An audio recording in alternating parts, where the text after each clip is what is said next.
Photoshop, I've got 8 or 9 layers, it doesn't matter. You could have 500 layers. And if you want to apply an effect to each and every one of them, how do you go about doing that? Obviously, you could do it slowly, but a really great way to do it is set up an action.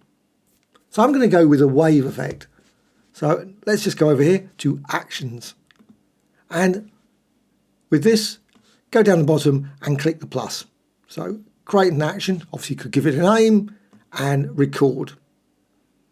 Then go to the filter you want to use, so filter, and I'm going to go with distort and wave.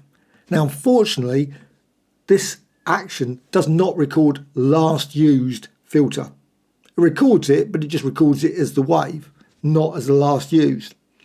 Now you can set the number of generators up, and you can tweak the settings, and then I'm just going to go with this. You could go with anything, of course. Click OK, and that is applied there.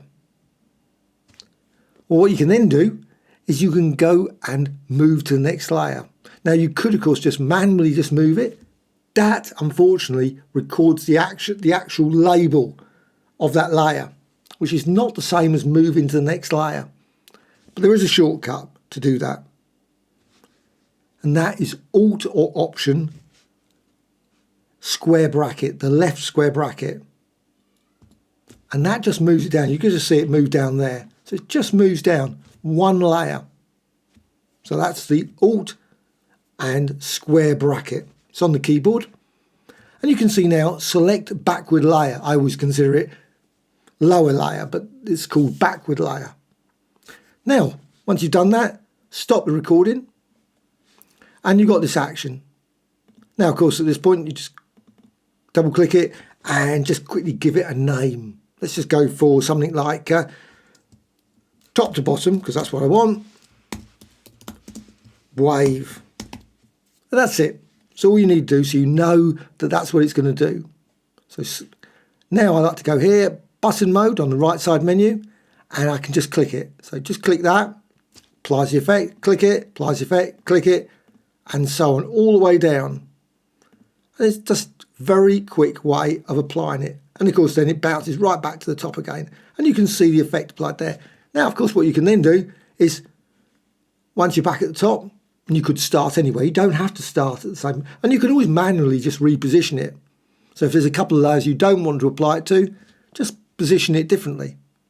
So again, just click there, and you can see as you do it, very rapidly you can build up a complex design.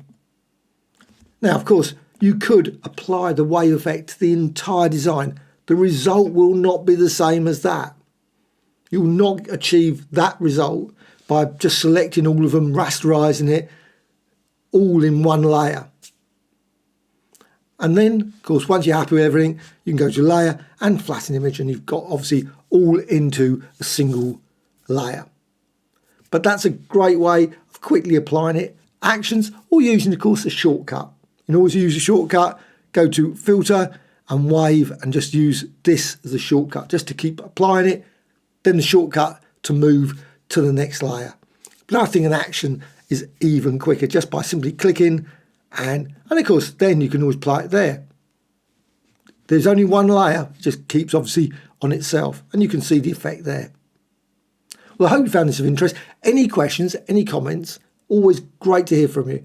And also thank you for the suggestion. I received a suggestion about using how to move to the next layer. I've completely forgotten about that shortcut.